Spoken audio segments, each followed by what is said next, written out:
to change. The character was originally supposed to be a Yoruba character. Oh. Originally. That was what the script carried. But when we got on set, I mean, I've always wanted to put my language, I mean, my people, the Ibibio culture, our way of life. I've always wanted to put it on a platform like this. So I said to myself, if I had the opportunity to produce something of this magnitude, why would I want to go learn a few words in Yoruba? I mean, we've had, so I felt like, yeah, we should introduce that. And the director agreed. And luckily for me, there was already a cast. So it just made sense. It just made it really easy. It was just a decision we made just before we started filming. You know, so when I spoke to Nse about it, she was excited. And then...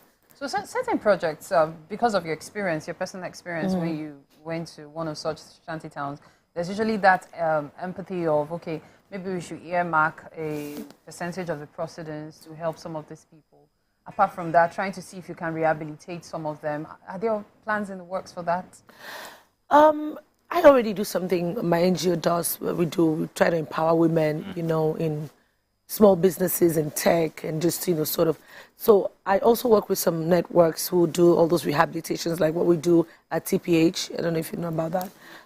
But for us, what we basically really wanted to do was to shed light on the story. On the fact that to create the awareness. Because first of all, as a society, you want to even be sure that these things are happening for real. And then you begin to look at solutions. And other than just rehabilitating them, there are people behind these shanties. There are people who are leveraging of this business. Do you understand? Don't also forget there's organ harvesting. Yeah. And then there's also putting guns in the hands of little boys who end up becoming like political thugs and what have you. So it's a whole, movement. And it's the awareness is what we wanted to first create. And then hopefully when the society is aware, then we can begin to see how can we really put a stop to these things? Or how can we help them?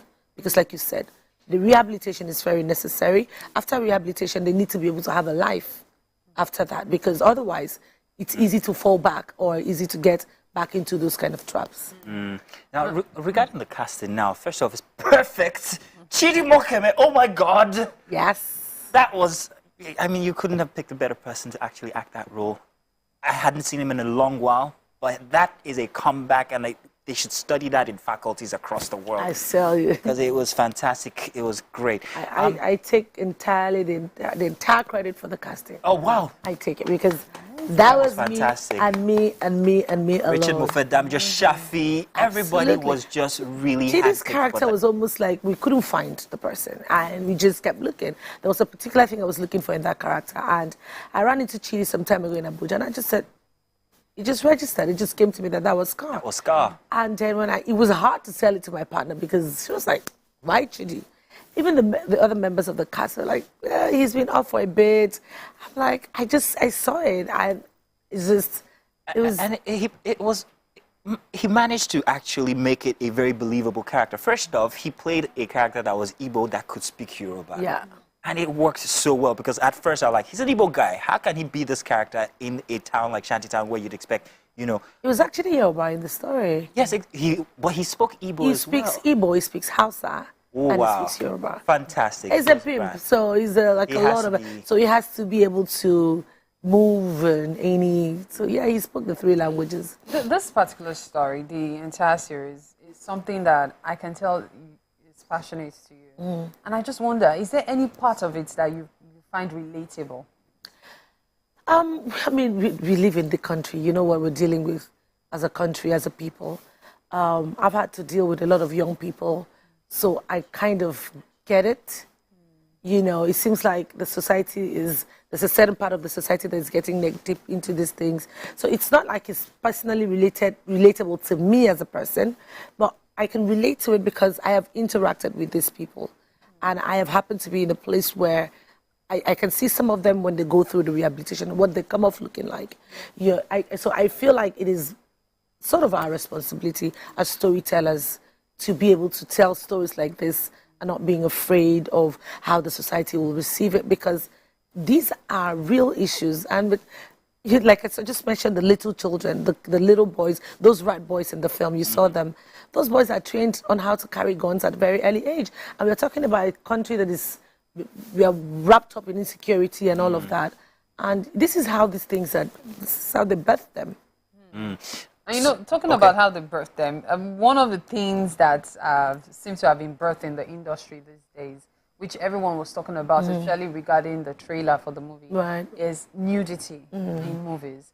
Was there any point while you were, into production, or even post-production while you're working on it, that you had reservations about the acceptance because of all those things?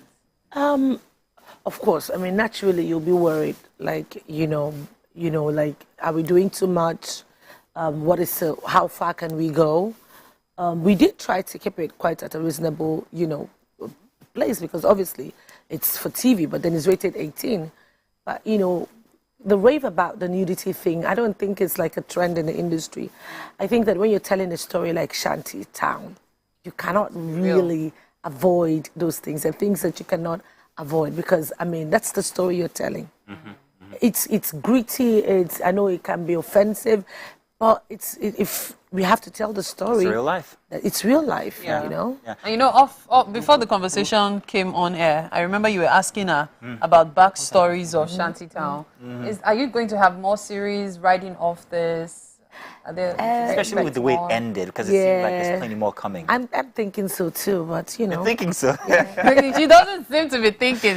She said it like, I've already thought it through and we're working on it. There was a debate on social media regarding art imitating life. Are there any characters that perhaps maybe were crafted after individuals in society?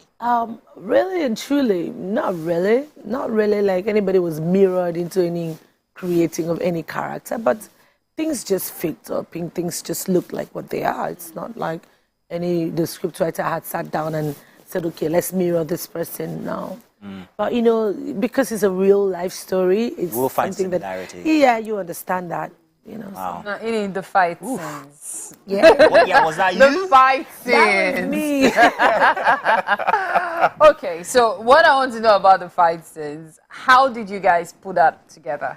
Because I know there will definitely have been rehearsals, practice, choreographers as well. Maybe you brought in trainers to help you guys get into character and all. Tell us about how you came about Okay, that. so for me, I had to train for like 6 to 9 weeks. You had to train? Before we started filming. Of course, I mean, I have no idea. I don't know anything about martial arts and all of that. So I had to go into that training because I wanted it to be as organic as possible. The challenge, first of all, was why I took up the role. And so I wanted to be able to be as convincing, as real, as organic as possible. I didn't want too many stunts or too many body doubles and stuff like that. Of course, we would get help where we needed help. But primarily, I really wanted to do the fights myself. So I think I kind of did up to like 90% fights myself. So yeah, of course we did a lot of professional fighters, the choreographers, like you said, the trainings, and they were just really good at what they were doing. So they made it easier. Like the guy that was training me, who happened to play Chief Fernandez's bodyguard, that's the guy who trained me for the period of time. He was also choreographing the fights. I personally really loved the fight scenes. I think they were... I would like to say, no cap, Shantytown is definitely, for me, the best Nigerian series I have ever seen. Hey. No cap. We need to go over this again. Like she wants you to repeat it. She wants you to repeat it. For no cap, I must say. It's okay. let him say. Say it too. It indeed is. I love it, and I'm a big fan of your work. Everybody in Shantytown, fantastic. It's an A for me. Thank you. It's brilliant. Thank you so well much. Done. Well done. We're actually looking forward to more projects from you. Absolutely. One is going to drop before the end of the year. We're already in post-production. That will be quite exciting. Thank you for coming in. Thank you so much. It's a pleasure having you on our couch here today. All right. Thank you. Of course, at this point, we have to take a break. Remember, you are watching Wake Up Nigeria. To stay with us. I do need that break, actually.